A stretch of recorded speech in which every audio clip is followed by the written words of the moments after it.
My name is Larry. I've done property management in San Diego for over 20 years, and I want to talk to you about choosing a tenant. That's obviously a very big decision. Now, when you've done this sort of thing as long as I have, you can pretty much tell the right person when they're getting out of their car across the street. But even I can't claim infallibility. Even if I'm right 99 times out of 100, that means my instinct failed me 1 time out of 100. And that's not acceptable. That's why I need to look at applications and the background checks as much as anybody else. Now, obviously, when there's an eviction, that's a deal breaker right off the bat. That's not a case of a person who hit on hard times, say lost their job, money ran out, they simply had to move, maybe even owing some money, but they did the best they could. With an eviction, we're talking, in my view, about a person who took advantage of their landlord, gamed the system, and drained, in many cases, many thousands of dollars out of their bank account just for their own personal convenience. That's unforgivable. Now, a more normal topic is credit. Of course, everybody wants good credit, including me. I would just urge you to consider when you have an applicant that looks good in every other way, but they have some issues in their credit, to look a little closer.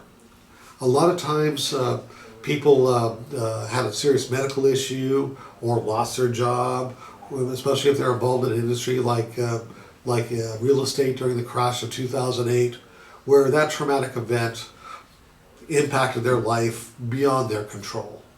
If you're looking at something that seems isolated like that, that certainly is, in my view, something worthy of at least a consideration of forgiveness.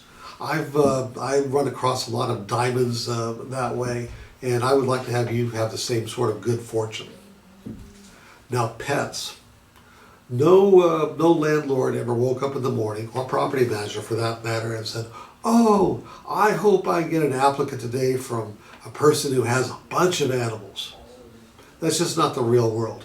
We're all afraid of excessive wear and tear.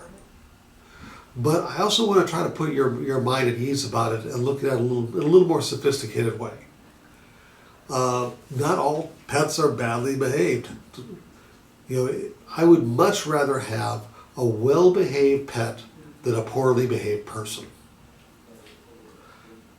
And somewhat similarly, kids, in the sense that a lot of landlords are afraid of kids running around and creating excessive damage.